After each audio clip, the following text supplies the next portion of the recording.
बालेन समर्थित केही मिडियाहरू, केही त्यस्ता धन्दा सेठहरू, केही मान्छेहरूले अहिले हर्क साम्पाङले देश विदेशबाट करोडौं अरबौं रुपैयाँ उठाउने अभियान सुरु गरेका छन्। भित्रभित्रै पैसा कमाएका छन्। यी मान्छे भित्र अर्कै छन्, बाहिर देखाउने रूप एउटा हो भनेर दुष्प्रचार गरिरहेको तपाईले देखिरहनु भएको छ। खबरदार, तपाईसँग प्रमाण छ सहकारीमा पैसा सेटिङ गरेर लिएको भन्ने छोटो आरोप लगाउने, हर्क साम्पाङलाई यस्तो वाहियात कुरा गर्ने, रंगीन मिजाजका छन् भनेर भन्ने, त्यस कारणले गर्दाखेरि उनको प्राइभेसी, उनको प्राइभेट जीवनका नाना नौरङका झुटा कुराहरूलाई गोइबल शैलीमा दुष्प्रचार गरिरहेका छन्। मिलेनियम च्यालेन्ज कर्पोरेसन घातक छ, एमसीसी हुँदैन, एसपीपी हुँदैन, अनि त्यसपछि कालापानी लिम्पियाद्वारा नेपालको अभिन्न अङ्ग हो भनेर लडाईँ गर्ने हर्क साम्पाङ एक्लै पनि देश जनता विकास समृद्धिको पक्षमा वक्तव्यबाजी गर्ने एउटा अर्ग्यानिक मेयर हुनुहुन्छ, भूमिपुत्र हुनुहुन्छ, सच्चा सपुत हुनुहुन्छ। सलमान खान भन्दा ह्यान्डसम बन्चरेवासीलाई ज्वाइँ वा ससुराली बनाउन कोही तयार किन भएनन्? किन जग्गाको भाउ घट्यो? त्यो ठाउँ बर्बाद हो, यो सोच्नु भएको छ। हर्क साम्पाङ र बालेनमा के फरक छ भने हर्क साम्पाङ फुटपाथका गरिबहरूको मकै किनेर खान्छन्, बालेन शाह त्यो ठेला कब्जा गर्छन्, गरिबहरू लखड्छन्। यो भ्रष्ट आतताई 3 चोटि भारतीय ऑयल निगमले पेट्रोलको भाउ घटाउँदा पनि 1 रुपैयाँ भाउ नघटाउने, मूल्य समायोजन नगर्ने यो ज्यानमारा सरकार, यो भ्रष्ट अपराधी देशद्रोही नागरिकता बेची खाने यो सरकार सबभन्दा ठुलो दोषी हो। यहाँ त 18वटा नगरपालिकाको फोहोर जान्छन् त बन्चरेमा, अनि सिस्टोलवासीलाई कानमा कपास लगाएर अनि फ्रेन्च अत्तर छर्किएर अहो केही पनि भएको छैन, फोहोरको सुमेरु पर्वत खडा भइसक्यो। बागमती प्रदेशको मुख्यमन्त्री राजेन्द्र पाण्डे, जोसँग मेरा पनि हजारौं सहमति छन्, उनी कहाँ गएर दिलभूषण पाठकको कार्यक्रम त हेर्नुभयो तपाईले टेलिभिजनमा। सेना परिचालन गर्नु पर्यो, तातो गोली खुवाउनु पर्यो बन्चरेवासीलाई भन्ने बालेन शाह दमनकारी हुन्, उनी एरिस्टोक्रेटिक मेयर हुन्, उनी एलिटका मेयर हुन्। बालेनको बारेमा तपाईलाई भनिरहेको छु, उनी US embassy youth council member, उनी गगन थापाका उत्तराधिकारी हुन्। सृजना सिंहलाई ढालेर प्रकाश मान सिंहको राजनीति सिद्ध्याउन गगनले अगाडि सारेको। हामी जबकि जननी जन्मभूमि स्वर्गादपि गरिएपछि motherland are greater than heaven, हाम्रो देश स्वर्गभन्दा प्यारो हुन्छ भनेर शिरमा कफन बाँधेर सडक आन्दोलनमा आउँदा, म आउँदा, हर्क आउँदा, जयजी आउँदा कहाँ हुनुहुन्थ्यो बालेन शाह? हामी यस्तै त हो नि ब्रो भन्दै उहाँ र्याप गाउँदै हुनुहुन्थ्यो। तपाईँलाई थाहा छ बालेन शाह BMW गाडी खरिद गर्दैछन् आफूलाई चढ्नको निम्ति। अनि अर्को कुरो, हिजो नसामा धुत भएर अनि त्यसपछि ट्याब्लेट खाएर डिप्रेसनमा परेर आत्महत्या गर्नेको सालिक खडा गर्छन्। उता गरिब दुखी रोगीहरूको लागि सिटामोल पनि बन्दोबस्त गर्दैन। रुटिन अफ नेपाल बन्दरे के नाम हो यस्तो? मैले बुझेको त्यो त आइएनजिओसँग सेटिङ गरेको एउटा इन्डो वेस्टसँग जोडिएको त्यो online media, online news portal रहेछ। त्यसलाई घुमाउरो तरिकाले 1 करोड दिनु आवश्यक थियो, दिए त पुरस्कारै होला त्यो।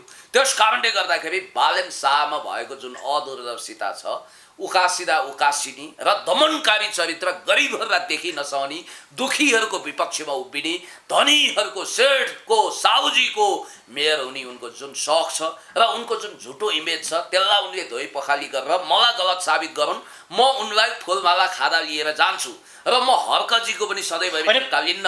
याद गर्नु होला, अहिलेसम्म हर्कजी ठिक, हर्क ठिक छन्। मेरो अनलाइन टिभी भ्रष्ट बुद्धि भएपछि यस्तै हो आदि इत्यादि भन्नु। उहाँको अब त्यो जातीय हिसाबले पनि माछ किरातको एउटा खरो राईको छोरो हुनाले र मनमा पाप नभएको हुनाले निष्पाप मान्छेले त्यसो भन्यो भनेर हामीले यसलाई बेनिफिट अफ डाउट दिन सक्ने भयो। होइन पुरै सर, जुन रूपमा छ नि अहिले नेकपा माओवादीका मान्छेहरू अर्थात् नेकपा एमालेका मान्छेहरू एकदमै खुल्ला रूपमा नाचिरहेछन्।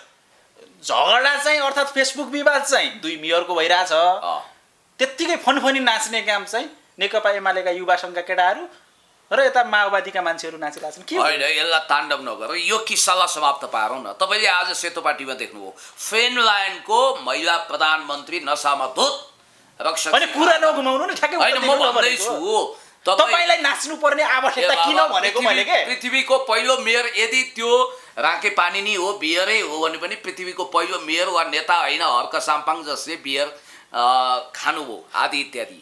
र याद गर्नु होला, उहाँको प्रवक्ताले वा उहाँको सचिवालयको मान्छेले यो ग्रिन टी हो भनेर स्पष्टीकरण दिनुभएको छ। तपाईँलाई एउटा कुरा थाहा छ, अमेरिकाबाट पनि क्यान्सर रोग निको नभएपछि भारतीय पूर्व प्रधानमन्त्री मोरारजी देसाई सोमूत्रपान गर्नुहुन्थ्यो। एकचोटि अमेरिकामा एउटा मिटिङ भएछ अनि उहाँले ठ्याक्कै गिलासमा ठ्याक्क खनाएर खानुभयो। उनीहरूले सोचेछन् भर्खर अमेरिकामा ग्रिन टी आएको, कोहीले सोचेछन् बियर, कोहीले ग्रिन टी, तर उहाँले आफ्नै शुद्ध पिसाब खाएर आफूलाई क्यान्सर मुक्त बनाउनु भयो। त्यसो गर्नु हो भनेर मैले भन्न खोजेको होइन, कहिलेकाहीँ त्यसो होइन सर, मैले ठ्याक्कै तपाईँ अलिक धेरै घुम्नुभयो कि मैले ठ्याक्कै भनेको तपाईँहरूले चाहिँ नाच्नुपर्ने, उहाँहरूको त्यो झगडामा छमी नाच्नुपर्ने कारण चाहिँ के भने तमासा कसले देखाएको किस्सा कहाँबाट सुरु हुन्छ थाहा छ? हर्कजी काठमाडौँ आउनुभयो। अब स्वाभाविक थियो कि हर्कजी काठमाडौँ भिजिट गरिसकेपछि, मेयर भइसकेपछिको पहिलो भिजिट। अब मैले हर्कजीलाई भेट्दा, भिडियो खिचाउँदा, धरानको खानेपानीको समस्याको विषयमा कुराकानी गर्दा त्यो भिडियो पनि म तपाईँलाई पठाउन सक्छु। मलाई त धरानको पुण्य गौतम भन्छन् भनेर उहाँले अनौपचारिक कुरा गर्नुभएको थियो। मिलेनियम च्यालेन्ज कर्पोरेसन घातक छ, एमसिसी हुँदैन, एसपिपी हुँदैन, अनि त्यसपछि कालापानी लिम्पियाद्वारा नेपालको अभिन्न अङ्ग हो भनेर लडाइँ गर्ने हर्क साम्पाङ एक्लै पनि देश जनता विकास समृद्धिको पक्षमा वक्तव्यबाजी गर्ने एउटा अर्ग्यानिक मेयर हुनुहुन्छ, भूमिपुत्र हुनुहुन्छ, सच्चा सपुत हुनुहुन्छ। बाबा अहिले बालन शाहका पक्षधर सण्ड मुसुण्डहरूले विभिन्न मिडियामा न्युज देखाएको तपाईँले थाहा पाउनु भएन? बालनले गरेको काम चाहिँ तपाईँले देख्नै भएन। म भन्दैछु सबैका कुरा आउँछ। होइन पुण्य सर, यहाँ पछिल्लो समय अर्को चर्चा के छ भने हर्क साम्पाङलाई उचालेर बालन शाह विरुद्ध लाउन केपी शर्मा ओलीज्यूको चाहिँ महत्त्वपूर्ण हात छ भन्नुभएको छ। यथार्थ कुरा के हो? राष्ट्रिय राजनीतिको नागरिकता होइन, राजनीतिमा त फेल भइसक्यो रे। कसले भन्यो फेल? डिस्टिङसन ल्याएर बोर्ड फर्स्ट हुने तयारीमा भएको व्यक्तित्व राजनेता केपी शर्मा ओलीज्यूलाई तपाईँ अन्डरस्टिमेट नगर्नुहोस्। होइन, अहिले त पछिल्लो समय अब चुनाव आउँदैछ, झगडाको राजनीति गरेर अरूलाई उचालेर पछारेर बिल्कुल भोट बटुल्ने भएको। होइन तपाईँ कुरा नकाट्नु। होइन तपाईँ ठ्याक्कै भनिदिनुहोस्। ल त्यस्तो गर्नु छैन।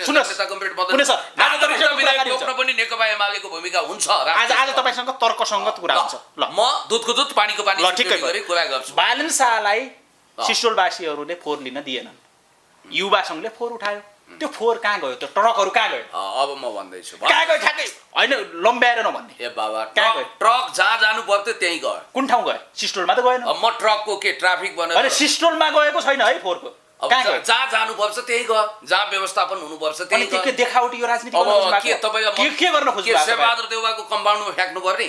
राष्ट्रपति के अरे प्रधानमन्त्रीको कम्पाउन्ड? युवा सङ्घले फोहोर कता लग्यो? ल फोहोर त्यही लग्यो जहाँ फ्याँक्न उपयुक्त छ अहिले तत्कालको लागि, अस्थायी रूपमा। नम्बर 1 तपाईँको फोहोर चाहिँ बागमतीमा गइरहेछ होइन? बागमतीमा होइन, बागमती सफा गर्ने अभियानमा हामी छौँ। नम्बर 1 यो विवादको जड कहाँबाट सुरु भयो त्यहाँबाट जानुहोस् तपाईँ। हर्कजी काठमाडौँ यो जड नै फोहोर हो के सर? तपाईँ म भन्दैछु जडमै छु। ए बाबा, फोहोरमा मलाई मोहर देख्नु छ, फोहोरी राजनीति गर्नु छैन। मैले तपाईँलाई फोहोरको राजनीतिमा 1 नम्बरमा त तपाईँकै पार्टी छ नि, आफ्नो पार्टीले चोख्याउन नखोज्नुहोस्। तपाईँलाई म भन्दै इरानको राष्ट्रपतिको रूपमा पछि इलेक्टेड हुनुभएका मोहम्मद अहमदिनेजादले तेहरानको फोहोरलाई मोहर बनाउनु भयो र राष्ट्रपतिसम्म हुनुभयो। यहाँनिरको मेयर एकदमै असफल हुनुभयो भनेर मैले भन्नुपर्छ। किनभने सुरुवात कहाँबाट हुन्छ भने काठमाडौँको फोहोर म आएपछि चाहिँ उठ्न थालेछ। युवा सङ्घलाई धन्यवाद भनेर नेकपा एमाले समर्थित युवा सङ्घलाई उहाँले धन्यवाद दिनुभयो। तपाईँलाई अर्को कुरो पनि म भन्न चाहन्छु, त्यो भन्ने बित्तिकै बालनलाई औडाव हो, हिंताबोध थियो, छटपट्टि थियो, कुण्ठा थियो, ईर्ष्या थियो, केही गर्न नसकेको इन्फेरिटी कम्प्लेक्सको आधारमा बालनले गएर अनि हर्कको फेसबुकभित्र छिरेर एउटा कमेन्ट लेख्नुभयो। उहाँ प्रतिक्रियात्मक हुनुभयो। अब न्युटनको थर्ड ल अफ मोसन लागु भयो त्यहाँ। अब काँचो एउटा राईको सच्चा सपुत उहाँलाई पनि झोक चल्यो। अनि त्यसपछि सुरु भयो टग अफ वार, गाड कोराकोर, भुँडी फोराफोर, आन्द्रा बुढी छ्यालब्याल, बालको खाल उतार्ने प्रक्रिया त्यहाँबाट सुरु भयो। र महत्त्वपूर्ण जङचर्ची प्रक्रिया कहाँ सुरु हुन्छ भने मैले तपाईँलाई भनिहालौँ, आज बालन समर्थित केही मिडियाहरू, केही त्यस्ता धन्दा सेठहरू, केही मान्छेहरूले अहिले हर्क साम्पाङले देश विदेशबाट करोडौँ अरबौँ रुपियाँ उठाउने अभियान सुरु गरेका छन्। भित्रभित्रै पैसा कमाएका छन्। यी मान्छे भित्र अर्कै छन्, बाहिर देखाउने रूप एउटा हो भनेर दुष्प्रचार गरिरहेको तपाईँले देखिरहनु भएको छ। खबरदार, तपाईसँग प्रमाण छ सहकारीमा पैसा सेटिङ गरेर लिएको भन्ने छोटो आरोप लगाउने, हर्क साम्पाङलाई यस्तो वाहियात कुरा गर्ने, रङ्गीन मिजाजका छन् भनेर भन्ने, त्यस कारणले गर्दाखेरि उनको प्राइभेसी, उनको प्राइभेट जीवनका नाना नौरङका झुटा कुराहरूलाई गोइबल शैलीमा दुष्प्रचार गरिरहेका छन्। बालनको बारेमा तपाईँलाई भनिरहेको छु, उनी US embassy youth council member, उनी गगन थापाका उत्तराधिकारी हुन्। सृजना सिंहलाई ढालेर प्रकाश मान सिंहको राजनीति सिद्ध्याउन गगनले अगाडि सारेको। हामी जबकि जननी जन्मभूमि स्वर्गादपि गरिएपछि मदररान आर ग्रेटर देन हेभन, हाम्रो देश स्वर्गभन्दा प्यारो हुन्छ भनेर शिरमा कफन बाँधेर सडक आन्दोलनमा आउँदा, म आउँदा, हर्क आउँदा, जयजी आउँदा कहाँ हुनुहुन्थ्यो बालेन शाह? हामी यस्तै त हो नि ब्रो भन्दै उहाँ ऱ्याप गाउँदै हुनुहुन्थ्यो, तपाईँलाई थाहा छ। तपाईँ हर्क साङपाङको भाषा नबोल्नुहोस्। उहाँले चाहिँ राजनीतिमा कुनै पनि बालेन शाहको चाहिँ कुनै पनि योगदान छैन भनेर जस्तो त्यस्तो कुरा नगर्नु। के योगदान छ? योगदान देखाउनु पर्यो नि। थुन्सेमा जति बिरालो थुन्नुहोस्, अन्त त के गर्छ थाहा छ? त्यस कारणले तपाईँहरूको कामै एकलाई उचाल्ने, अर्कोलाई ढलाउने, आफू सडकमा देखिए जस्तो गर्ने र जनताको भोट चाहिँ बटुल्ने। बाबा ठाकुरे 12 वर्ष रामायण पढा, सीता कसको चोही भन्यो, हनुमानको भन्ने टाइप नबुझ्नु। होइन ठ्याक्कै तपाईँ यही भइरहेछ। यो माहौल हेर्नु भएन पछिल्लो समय के भइरहेछ? के भयो? काठमाडौँको फोहोर सडकमा युवासँग देखिएको छ, उता बन्चरे डाँडामा बन्द गर्न युवासँगै लागिरहेछ। अनि तपाईँहरूको के हो दोहोरो चरित्र? दोहोरो चरित्र के हो? याद गर्नु होला। ट्याक्कै भनिदिनुहोस्। दोहोरो होइन, यो भ्रष्ट आततायी 3 चोटि भारतीय ऑयल निगमले पेट्रोलको भाउ घटाउँदा पनि 1 रुपैयाँ भाउ नघटाउने, मूल्य समायोजन नगर्ने यो ज्यानमारा सरकार, यो भ्रष्ट अपराधी देशद्रोही नागरिकता बेची खाने यो सरकार सबभन्दा ठुलो दोषी हो। यहाँ त 18वटा नगरपालिकाको फोहोर जान्छ नि त बन्चरेमा। अनि सिस्टोलवासीलाई कानमा कपास लगाएर अनि फ्रेन्च अत्तर छर्किएर ओहो केही पनि भएको छैन, फोहोरको सुमेरु पर्वत खडा भइसक्यो। तपाईँको सरकार हुँदाखेरि अर्थात् विद्यासुन्दर साक्य हुँदाखेरि, यहाँको मेयर हुँदाखेरि उहाँले कहाँ फोहोर फाल्नुहुन्थ्यो? विद्यासुन्दर साक्यज्यू हुँदा यो खालको समस्या पनपिएको थिएन। किनकि युवा संघले विरोध गरेको थिएन। युवा संघले विरोध गरेको हुनाले यो समस्या चर्किएको होइन, अलि अगाडिदेखि नै हो। तपाईँलाई म भन्छु, यो निकम्बा शहरी विकास मन्त्री, यो प्रधानमन्त्री, यिनीहरूको घर कम्पाउन्डमा फोहोर फ्याँक्नुपर्छ। खोखरीको चोट अचानक थाहा। ठ्याक्कै तपाईँले आज ऐश्वर्या राय तथ्य सुन्नुहोस्। मैले तपाईँलाई भन्दैछु, ऐश्वर्या राय भन्दा राम्री अथवा सलमान खान भन्दा ह्यान्डसम बन्चरेवासीलाई ज्वाइँ वा ससुराली बनाउन कोही तयार किन भएनन्? त्यहाँ किन जग्गाको भाउ घट्यो? त्यो ठाउँ बर्बाद हो, यो सोच्नु भएको छ? तथ्यसँग बोल्छु म। यहाँबाट युवा सङ्घको फोहोरको ट्रकहरू गए, त्यो ट्रकलाई काहीँ सिसा पनि फुटेन, ढुङ्गा पनि हानेन। तर बालेनका ट्रकहरू, जब बालेन शाहले लिएका फोहोरका ट्रकहरू जान्छन्, त्यहाँ 18-19 ट्रक फुटालिन्छ, गुलेली लिएर डाँडामा जान्छ। यो के भइरहेछ भने युवा सङ्घलाई चाहिँ गुलेली नहान्ने के हो? यसलाई भनिन्छ कन्स्पिरेसी थ्योरी। राजीव गान्धीले आफै सीबीआईको प्रमुख बोलाएर मलाई पनि यसो स्यास मुद्दा लगाउनु, त्यो अमिताभ बच्चन एमालेमा त्यही लागू भयो। ठ्याक्कै यही भयो। वर्क्यो एमाले, फर्क्यो एमाले, घरै पिँडालु बनै पिँडालु, ससुराली जाँदा 12 हातको पिँडालु जस्तो कुरा नगर्नुहोस्। भएको कुरा के हो भने जसरी अमिताभ बच्चनको राजनीति सिद्ध्याएर उनलाई भावी प्रधानमन्त्रीको रूपमा उनलाई समाप्त पार्नु थियो, हुन दिनु थिएन। राजीव गान्धीले त्यही भएर बफोर्समा आफूलाई पनि नक्कली मुद्दा लगाएका थिए। त्यसै गरी यहाँ एउटा डिजाइन के हुन्छ भने म पिटे जस्तो गर्छु, तँ रोए जस्तो। यो डिजाइनर को हो? ठ्याक्कै त्यो बताइदिनुहोस्। सरकार। मैले त यो डिजाइनर के शर्मा ओलीज्यू भन्दा बाहेक कोही पनि देखिन है सर। सडकमा युवा सङ्घ देखिनु, फोहोर नजानु, युवा सङ्घका गाडीहरू भटाभट जानु, यो के जनाइरहेछ भने अझ जनतालाई चाहिँ झुटको खेती नगर्नुहोस् न सर, सत्य कुरा बताइदिनुहोस्। छातीमा हात राखेर सत्य बताइदिनुहोस्। चस्मा लगाएको भए, बालेनको जस्तै चस्मा लगाएको भए म भन्ने थिएँ चस्मा फुकाल्नुहोस्, दोषी चस्माको धुलो पुस्नुहोस् भन्थेँ। तर अब तपाईँको लेन्सै फेर्नु पर्ने भएको छ आँखाको। तपाईँ जहिले पनि एमालेलाई अब्जसिया देखिरहनु भएको छ, दोषी देखिरहनु भएको छ। तपाईँ जतिको पढलेखेको, तपाईँ जतिको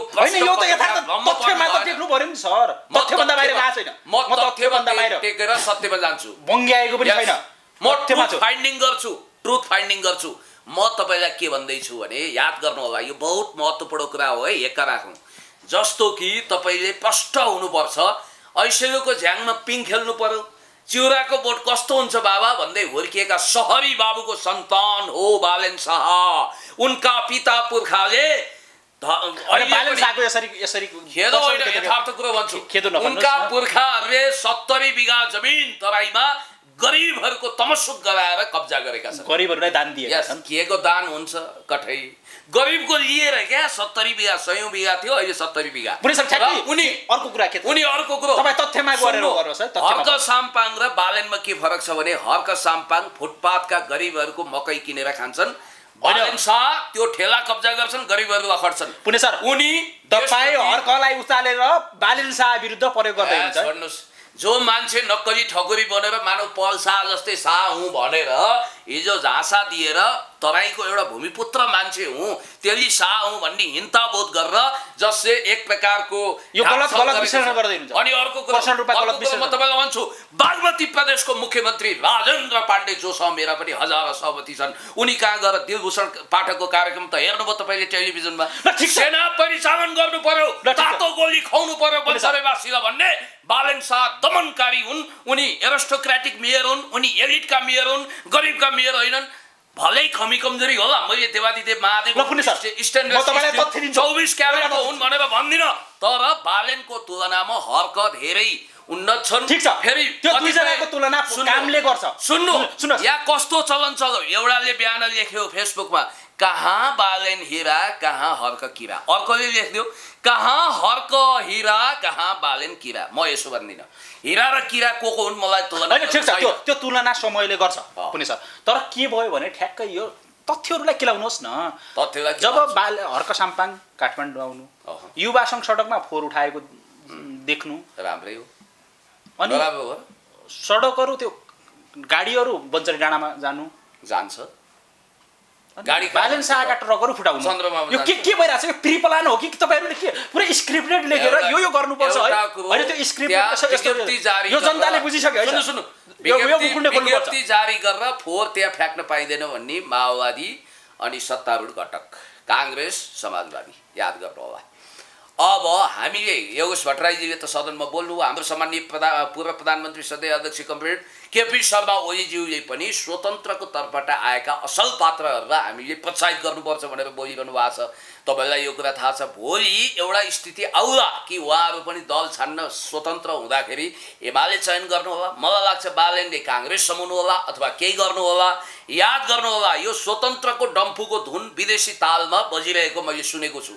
अब तपाईँले त अलि सखाफै पारिदिनु भयो नि, अब त स्वतन्त्रको नामै सङ्घारकर्ता महादेव हो र सृष्टिकर्ता ब्रह्मा, तपाईभन्दा पनि तपाईँको पालनकर्ता विष्णु, तपाईँको बाले त्यो गर्नुभयो होइन। एउटा कुरा के बा हुनुहुन्छ नि हाम्रो बाबा, या विभिन्न मान्छेका ऐरे गैरे नथु खैरे कुडा कर्कट झार पत्कर नन्दी भृङ्गी 64 योगिनी भूत प्रेत पिशाच आदि इत्यादिले कहाँ ताण्डव नृत्य गर्छन्, कहाँ राडो रुवाई गर्छन्, सब ठाउँमा गएर पुण्य गौतम त्यो कुम जोडाउन सक्दैन र बहस गर्न पनि सक्दैन र त्यो आवश्यक पनि छैन। मात्र यति भन्नु छ, ए बालेन भाइ, म भाइ नै भन्छु तपाईँलाई, किनभने दारी त फुलेको छ, उमेरमा मभन्दा कान्छो हुनुहुन्छ, भोलि तपाईँभन्दा माथिल्लो पोस्टमा म पनि पुगौँला। यो अलक्षिणा कुर्सी हो काठमाडौँ महानगरपालिकाको, जो त्यो हट सिटमा बस्ने कोही पनि सफल भएर। तपाईँलाई एउटा कुरा भन्न चाहन्छु, तपाईँले जतिखेर चौधरीमाथि एक्सन गर्ने कुरा गर्नुभयो नि, मैले त्यतिखेर भनेको थिएँ तपाईँ सफल हुनुहोस्। पुण्य गौतम कान समाज आत्मालोचना गर्छ, क्या बात भन्छ, माफ माग्छ, तर मैले छाँटकाँट तपाईँको अनिल कपुरको हिरो फिल्मको जस्तो स्टन्ट गर्न तपाईँले खोजिरहनु भएको छ, नायकको जस्तो,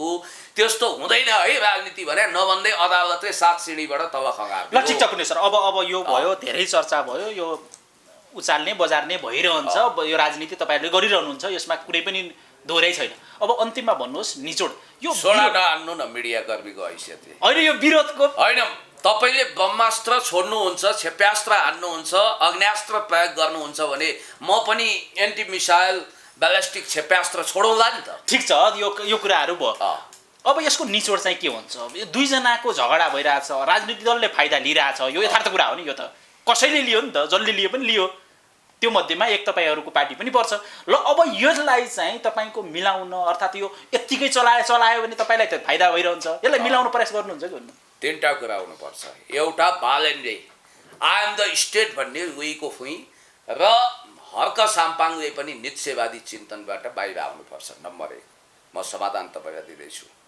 नम्बर 2, बालेन शाहले आत्मआलोचना गरेर हर्कसँग हात मिलाउनुपर्छ, कुनै विकल्प छैन। किनभने तपाईँलाई एउटा कुरा भन्छु, बालेन शाह BMW गाडी खरिद गर्दैछन् आफूलाई चढ्नको निम्ति। अनि अर्को कुरो, हिजो नसामा धुत भएर अनि त्यसपछि ट्याब्लेट खाएर डिप्रेसनमा परेर आत्महत्या गर्नेको सालिक खडा गर्छन्। उता गरिब दुखी रोगीहरूको लागि सिटामोल पनि बन्दोबस्त गर्दैन। रुटिन अफ नेपाल बन्द रे, के नाम हो यस्तो? मैले बुझेको त्यो त INGOसँग सेटिङ गरेको एउटा इन्डो वेस्टसँग जोडिएको त्यो online media, online news portal रहेछ।